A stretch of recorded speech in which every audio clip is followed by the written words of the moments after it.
Stock for Bahamas Power and Light Management Company soars on news of its sale to a utility giant. And will make things even better for us at the Bahamas Electricity Corporation. Also, the San Salvador Airport leads the revolution for Family Island airports. Find out why and if it's still on target. And then, I assure all of you, but Mr. Prime Minister, I assure you. What is the Southern Shore MP promising? Also, junior achievers visit BAIC and find out what they learned for their future. And then, leaders start to emerge at the Hugh Campbell basketball tournament, one step closer to a champion. The Bahamas Tonight, the National Report, starts now. Now in HD.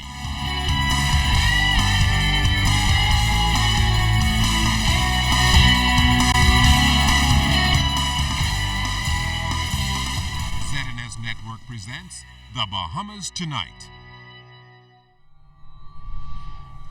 This portion of the news brought to you by BTC Every Day. Good evening, everyone. I'm Charisma Robinson. And good evening, Bahamas. I'm Altaviz Munnings. Thanks so much for tuning in to the Bahamas Tonight. A definitive merger agreement has been approved for an American electric utility holding company to acquire PowerSecure. PowerSecure is the U.S. company managing the Bahamas Electricity Corporation. Now, this comes 2 weeks after government inked a new management deal with the company to establish Bahamas Power and Light and revolutionize the energy sector.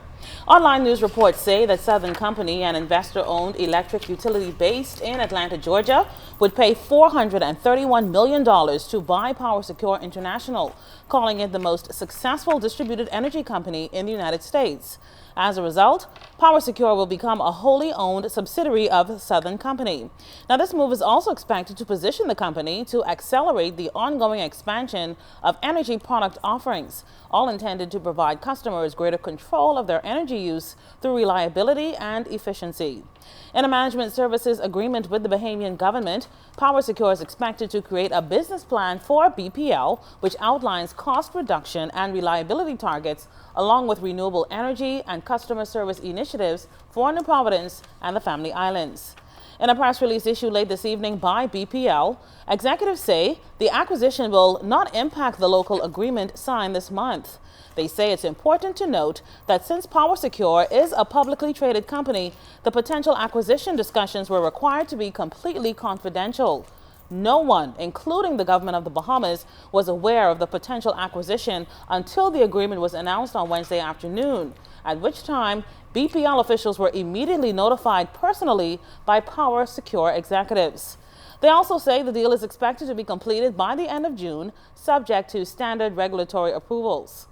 BPL and PowerSecure remain committed to a successful partnership.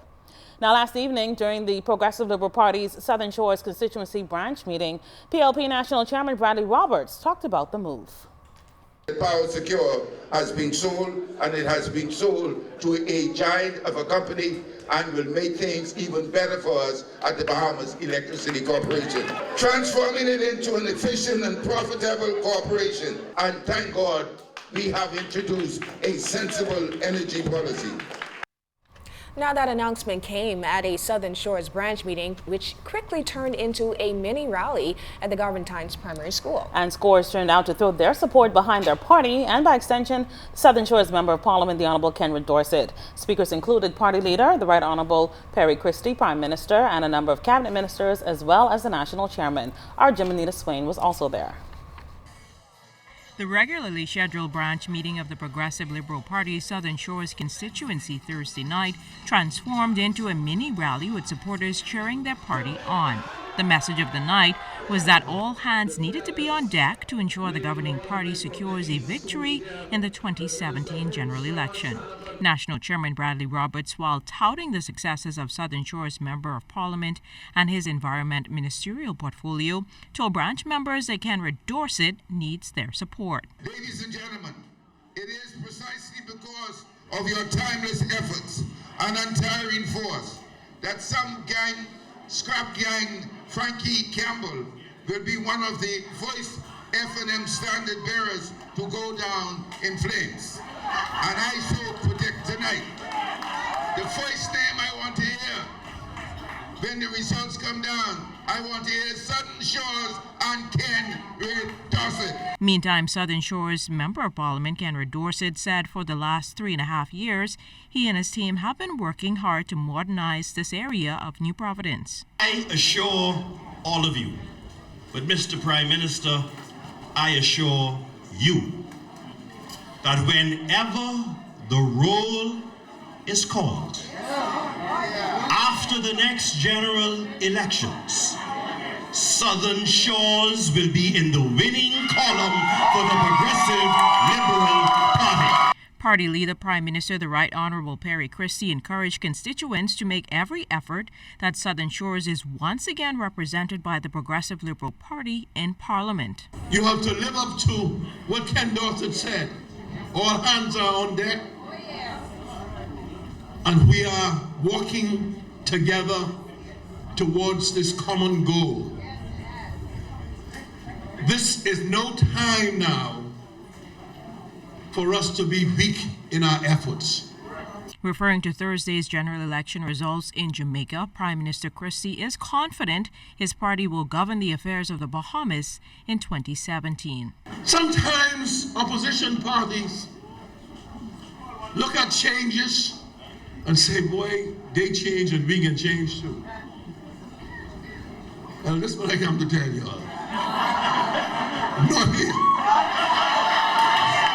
And not now. Jiminita Swain, ZNS Network News. Now, next week, House members are expected to participate in a parliamentary vote on the gender equality bills. Last evening, the nation's chief also encouraged Bahamians to come out in a show of solidarity. The opposition has indicated that he's with and for the yes, in support of the bills, in support of equality. The government is in support. The Progressive Liberal Party is in support. You are asked to come out to the square on Wednesday, those of you who are able to. It is important for all of us, whatever our politics, and this is why I chose to speak to the FNMs who may be here live.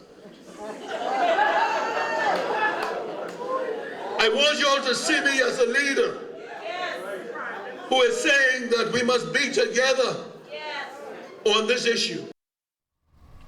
Foreign Affairs and Immigration Minister Fred Mitchell once again defending his ministry, this time over claims of the mishandling of a situation involving a Bahamian in Haiti.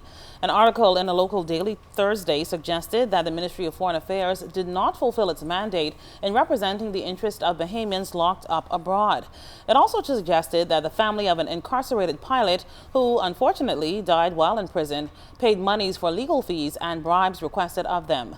In response, Minister Mitchell set the record straight on the matter.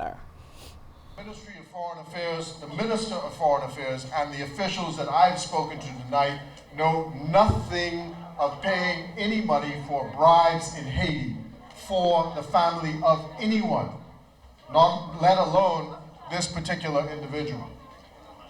It is irresponsible to use the grief and sorrow of relatives of a deceased to make irresponsible charges in the press and otherwise about the conduct of public officials.